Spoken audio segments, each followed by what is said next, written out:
ربیع الاول میں ایک بار اللہ الصمد، آپ یقین کریں یا نہ کریں، صرف ایک بار پھر اچانک اللہ کا ولی آئے گا، 80 کروڑ دے کر فوراً چلا جائے گا۔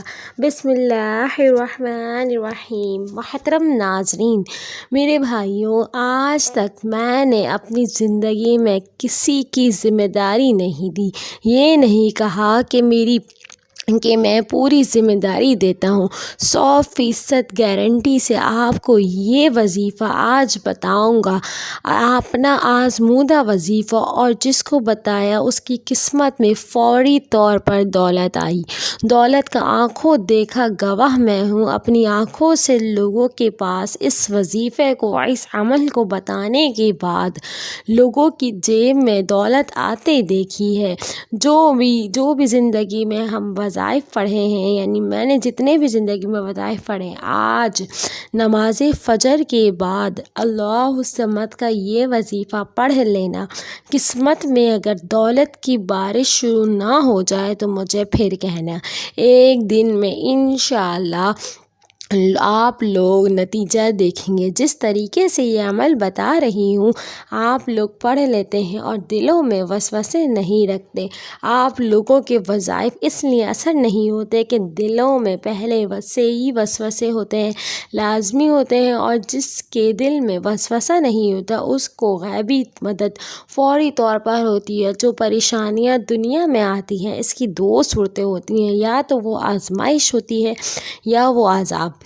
اگر ایسی مصیبت جو ہمیں اللہ رب العزت کے قریب کر دے تو آزمائش ہوتی ہے، اور جو مصیبت ہمیں اللہ رب العزت سے دور کر دے تو وہ عذاب ہوتی ہے۔ یعنی جس مصیبت کے آنے پر بندہ کو اللہ یاد کرے اور یہ یقین مضبوط ہو کہ اللہ کی نافرمانی چھوڑ دے تو وہ آزمائش ہے، اور اگر وہ اللہ سے مایوس ہو جائے یا اللہ رب العزت کی نافرمانی کا ارادہ کرے تو اس سے جان لینا چاہیے کہ وہ عذاب ہے، اور آزمائش ایمان میں اضافے کا باعث ہے، اور عذاب ایمان سے دوری کا باعث ہے۔ اب آپ نے فیصلہ کرنا ہوگا کہ آپ اپنی مصیبت کو آزمائش بناتے ہیں یا اپنے لیے عذاب، مگر یہ یاد رکھیں کہ مصیبت کی دعا نہ کریں، ہاں اگر آ جائے تو اسے آزمائش بنائیں، نہ کہ عذاب۔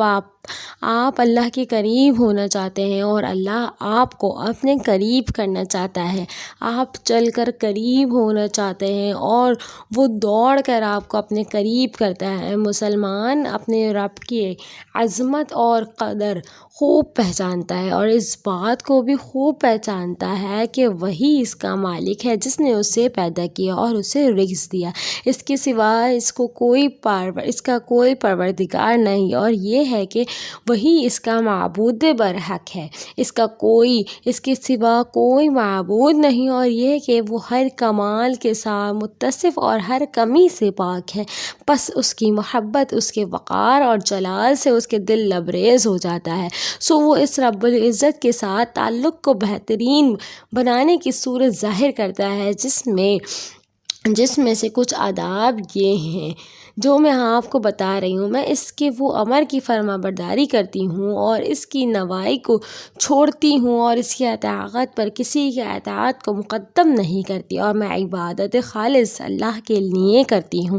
میں اپنے عمل کے ذریعے اپنے رب کے غیر کی رضا نہیں جانتا۔ میں تمام اعمال میں حساب اختیار کرنے کے ساتھ ساتھ اللہ پہ بھروسہ کرتی ہوں، اور اپنے اعضاء کے ذریعے اللہ اس کا شکر ادا کرتی ہوں۔ اس کی مجھ پر بے شمار نعمتیں ہونے کی وجہ سے میں اپنے رب سے محبت کرتی ہوں، اس سے ثواب کی امیدوار اور اس کے عذاب سے ڈرتی ہوں، اور اپنے رب سے میری محبت کی علامت اس کے ثواب کی لالچ اور عذاب کا خوف رکھتے ہوئے اس کی فرما برداری کرتی ہوں۔ میں اس کے فیصلے پر راضی رہتی ہوں اور اس سے اچھا گمان کرتی ہوں۔ اگر مجھے خوشی ہو تو شکر ادا کرتی ہوں، اور اگر کوئی دکھ پہنچے تو بھی شکر ادا کرتی ہوں، کیونکہ یہی میرے لیے بہتر ہے۔ ہمیشہ اللہ تعالیٰ سے ہی مانگنا چاہیے اور اس سے مغفرت کا طلبگار رہنا چاہیے۔ بس اللہ تعالیٰ میری دعا سننے والا ہے اور وہ قریب ہے، بے شک قبول فرمانے والا ہے۔ ارشاد باری تعالیٰ ہے، اور اللہ کے دامن کو مضبوطی سے تھامے رکھو، وہی تمہارا مددگار و کارساز ہے۔ پس وہ کتنا اچھا کارساز ہے، وہ کتنا اچھا مددگار ہے۔ یعنی اللہ تعالیٰ سے ہم نے کیا کر لینی ہے، لو لگا لینی ہے کہ اللہ تعالیٰ کو سب سے پہلے آپ نے کیا کرنا ہے، اپنا ایمان مضبوط کرنا ہے، بھروسہ کرنا ہے کہ اللہ تعالیٰ کی ہی ذات ہے جو ہمیں دے گی، اللہ تعالیٰ کی ہی ذات ہے جو ہمیں نوازے گی۔ جب بھی کوئی وظیفہ کریں گی تو ایمان اپنا مکمل اللہ تعالیٰ پہ رکھنا ہے کہ اللہ تعالیٰ ہی کی ذات ہے جو ہمیں ہر پریشانی مشکل سے نکال دے گی۔ جب تک ہمارا ایمان اچھا نہیں ہوگا ہمیں کوئی بھی چیز فائدہ نہیں دے گی۔ ایک اور جگہ ارشاد ہے، اور اللہ پہ بھروسہ جاری رکھیے اور اللہ ہی کارساز کافی ہے۔ میں ایک روایت بیان فرما دیتی ہوں جس سے آپ کو اور اچھی طرح یہ بات سمجھ آ جائے گی۔ حضرت ابن عباس رضی اللہ تعالی عنہما فرماتے ہیں کہ میں سواری پر حضور اکرم صلی اللہ تعالی علیہ وآلہ وسلم کے پیچھے بیٹھا ہوا تھا۔ آپ صلی اللہ تعالی علیہ وآلہ وسلم نے فرمایا، اے لڑکے، میں تجھے چند باتیں بتاتا ہوں، اللہ تعالیٰ کو یاد رکھ اور تجھے محفوظ رکھے گا، وہ تجھے محفوظ رکھے گا۔ اللہ تعالیٰ کو یاد رکھ، اسے اپنے سامنے پائے گا۔ جب مانگے گا تو اللہ تعالیٰ سے مانگ، مدد چاہے تو اسی سے طلب کر، اور جان لے کہ اگر تمام امت تجھے کچھ نفع دینے کے لیے جمع ہو جائے تو وہ تجھے صرف اتنا ہی نفع پہنچا سکتی ہے جو اللہ تعالیٰ نے تیرے لیے لکھ دیا ہے، اور اگر سب لوگ تجھے نقصان پہنچانے پر اتفاق کر لیں تو ہرگز نقصان نہیں دے سکتے مگر وہ جو اللہ تعالیٰ نے تیرے لیے لکھ دیا ہے۔ قلم اٹھا دیے گئے ہیں اور صفحے خشک ہو چکے ہیں۔ اللہ پاک کی ذات پر یقین کرتے ہوئے یہ وظیفہ نماز فجر ادا کرنے کے بعد پڑھنا شروع کر دیں۔ 30-40 سیکنڈ آپ کو اس وظیفے کے لیے دینے ہیں۔ یہ 1 منٹ کا وظیفہ پڑھنے سے آپ لوگوں کو نصیب بدل جاتے ہیں، آپ لوگوں کی قسمت بدل جاتی ہے۔ تو پھر آپ لوگوں کو ضرور یہ وظیفہ پڑھنا چاہیے، مشکل کام نہیں ہے، آپ لوگ لازمی یہ وظیفہ پڑھ لیں۔ فجر کی نماز کے بعد پڑھنا ہے۔ فجر کی نماز مسجد میں پڑھتے ہیں تو وہاں بیٹھ کر یہ وظیفہ سلام پھیرنے کے بعد پڑھ لیں، یا وظیفہ گھر میں بھی پڑھ سکتے ہیں۔ جس طرح اتحیات میں بیٹھتے ہیں اسی طرح بیٹھے رہیں اور یہ عمل شروع کر دیں۔ جو اب خراب ہو رہا ہے، اتحیات کی حالت میں بیٹھتے ہی اپنی آنکھوں کو نیچے کر لیں، زمین کی طرف کر لو، اپنی نگاہوں کو یا اپنے پاؤں یا گھٹنے کی طرف کر لو، کسی کی طرف آپ کو نظر نہیں گھمانی، کسی کی طرف نہیں دیکھنا، ورنہ وظیفے کا اثر نہیں ہوگا۔ آپ کو نایاب اور خاص وظیفہ بتا رہی ہوں، یہ دولت کو کھینچنے والا عمل ہے۔ دولت کھنچتی ہوئی آپ کے پاس آ گرے گی، خود دیکھو گے رزق کے دروازے آپ کے لیے کھل جائیں گے۔ اب میں آپ کو وظیفہ بتاتی ہوں، بڑی توجہ سے سمجھ لیجیے گا، سن لیجیے گا، بڑے دھیان سے سمجھیے گا۔ جہاں تک یہ ویڈیو ختم ہوتی ہے وہاں تک لازمی دیکھیے گا، ورنہ آپ کو عمل سمجھ نہیں آنے والا۔ اب آپ نے سب سے پہلے اعوذ باللہ من الشیطان الرجیم بسم اللہ الرحمن الرحیم 1 مرتبہ پڑھ لینا ہے۔ اس کے فوراً بعد آپ لوگوں کو 1 مرتبہ درود پاک، کوئی سا بھی درود پاک پڑھ لیں جو آپ کو یاد ہو۔ جو آپ نے فجر کی نماز میں درود ابراہیم پڑھا ہے وہ پڑھ لیں، نہیں تو آپ لوگ کوئی بھی درود پاک پڑھ سکتے ہیں۔ صلی اللہ تعالی علیہ وسلم، یہ سب سے مختصر سا، سب سے آسان سا درود شریف ہے، یہ پڑھ لیں، یا آپ کو جو درود ابراہیمی پڑھنا ہے آپ پڑھ لیں 1 مرتبہ۔ آپ نے کیا کر لینا ہے، درود ابراہیم پڑھ لینا ہے۔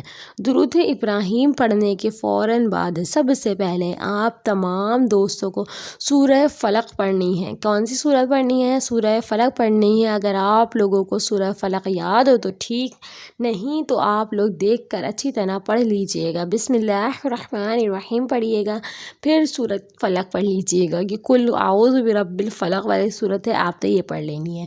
1 مرتبہ آپ کو سورہ فلق پڑھ لینی ہے۔ لیجیے اب عمل کا آپ کو شروع ہونے والا ہے کہ کس طرح یہ عمل کرنا ہے، کس ترتیب سے یہ وظیفہ پڑھ لینا ہے۔ آپ کہیں نوٹ فرما لیجیے گا، لکھ لیجیے گا تاکہ آپ کو ترتیب یاد رہے۔ آپ لوگ اگر راتوں رات پیسوں میں کھیلنا چاہتے ہیں تو یہ سورہ فلق کے بعد آپ کو پڑھنا ہے۔ کس طرح پڑھنا ہے، بڑی توجہ سے آپ نے سن لینا ہے، دھیان سے سمجھ لیں۔ سب سے پہلے جیسا کہ میں نے بتایا نماز فجر کے بعد جس طرح اتحیات میں بیٹھتے ہیں ویسے بیٹھ جانا ہے۔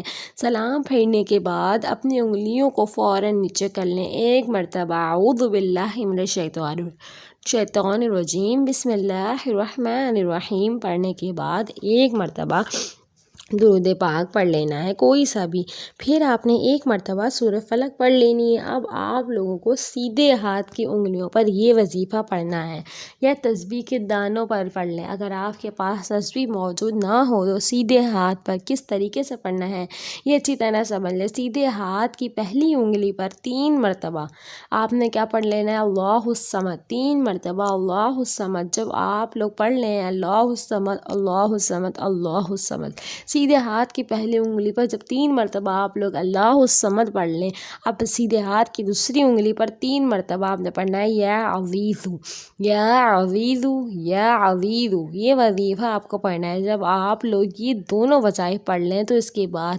آخر میں جو وظیفہ آپ لوگوں کو پڑھنا ہے، آخر میں جو آپ کو وظیفہ پڑھنا ہے میں بتا رہی ہوں، یا غفارو، کیا پڑھ لینا ہے، یا غفارو 3 مرتبہ پڑھ لینا ہے۔ میں آپ کو پورا وظیفہ ایک دفعہ دوبارہ دہرا دیتی ہوں، آپ نوٹ بھی فرما لیجیے گا۔ سب سے پہلے ہم نے پڑھ لینی ہے بسم اللہ الرحمن الرحیم، اس کے بعد جو ہے ہم نے پڑھ لینا ہے اتحیات پڑھ لی۔ جو اتحیات کے لیے بیٹھے ہیں تو آپ نے اتحیات کے بعد بسم اللہ الرحمن الرحیم لازمی پڑھ لینی ہے۔